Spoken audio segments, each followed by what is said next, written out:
नमस्कार साथियों, देखिए आज हम लोग मेंस आंसर राइटिंग के अंदर एक क्वेश्चन को सॉल्व करेंगे। ये एक ऐसा क्वेश्चन है जो 2022 में आपके मेंस में पूछा गया है। ठीक है, तो इसको सॉल्व करने के लिए हम करेंगे कि अब पहले हम थोड़ा सा इंट्रो लिख देते हैं। इंट्रो के बाद आपकी बॉडी, और बॉडी में आपने देखा होगा डायग्राम या फ्लो चार्ट का प्रयोग करते हैं। लास्ट में आपके कंक्लूजन या आपके वे फॉरवर्ड लिखकर क्वेश्चन को एंड कर देते हैं।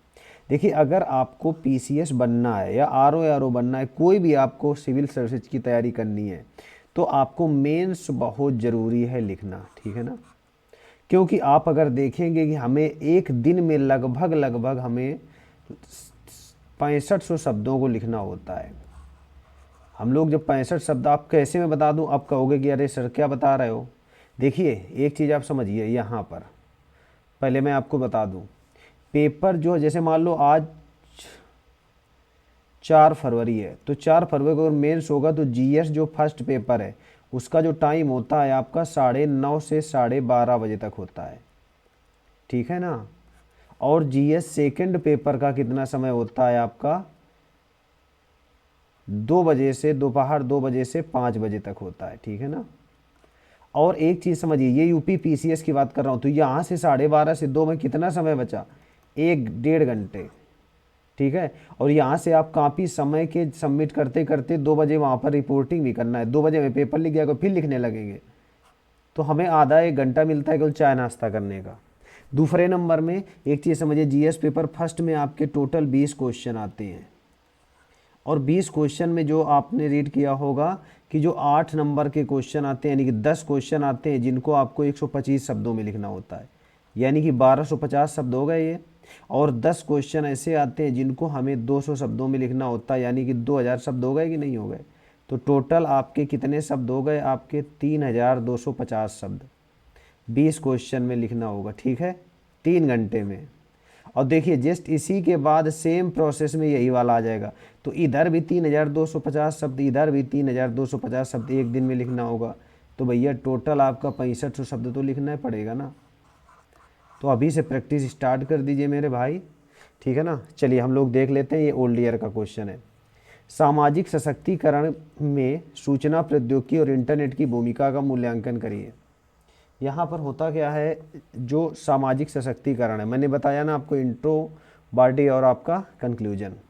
यहाँ पर सामाजिक सशक्तिकरण से तात्पर्य उन नियमों से है जो अपने जीवन पर समान नियंत्रण रखते हैं, अर्थात सामाजिक, आर्थिक, राजनीतिक समानता की बात करते हैं। आप कहोगे सर हमारा तैयार नहीं है, सब तैयार हो जाएगा। आप मेरे साथ में बहुत सारे लोगों ने शुरुआत किया था और आज बहुत अच्छा लिख रहे हैं, आप ये समझिए। अब देखिए, सामाजिक सशक्तिकरण में सूचना प्रौद्योगिकी की भूमिका क्या रहती है, जैसे आपका संचार क्षेत्र हो गया, शिक्षा क्षेत्र, रोजगार, बैंकिंग, व्यापार, ये कीवर्ड होते हैं। आपको बता दें, ये कीवर्ड कुछ फैक्ट आप पकड़िए, बहुत अच्छे से आंसर लिख जाएगा। आज के साथ साथ राजनीति, मनोरंजन तथा जन जागरूकता बढ़ाने में इंटरनेट का प्रयोग होता है। इसके अलावा अन्य लाभ जैसे शिक्षा क्षेत्र में, ऑनलाइन रोजगार में, मुद्रा के लेन देन में, व्यापार, चुनाव प्रसार, स्वास्थ्य, नेटवर्किंग। ये जब आप लिखेंगे आप सोच रहे होंगे ना कि सर कैसे लिखा जा रहा है, ये सब अपने आप लिखने लगेंगे आप। बहुत आसान होता है, बस प्रैक्टिस करिए। ठीक है ना, यहाँ से आप चलेंगे, अगर 100 की स्पीड में चलना है तो स्पीड से 1 से शुरुआत करेंगे भाई मेरे।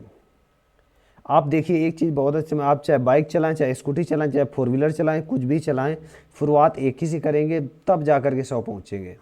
तो आज से स्टार्ट कर दीजिए डेली लिखना। ठीक है ना, बहुत अच्छे से आप प्रयास करिए लिखने का। ना आ रहा हो क्वेश्चन कैसे लिखा जाए तो बताइए, मैं आपको बताऊंगा, शुरुआत से बताऊंगा, बेसिक से। ठीक है, तो यहाँ पर देखिए, उसके बाद हम लिख सकते हैं जन जागरूकता फैलाने में इंटरनेट का प्रमुख योगदान रहा है।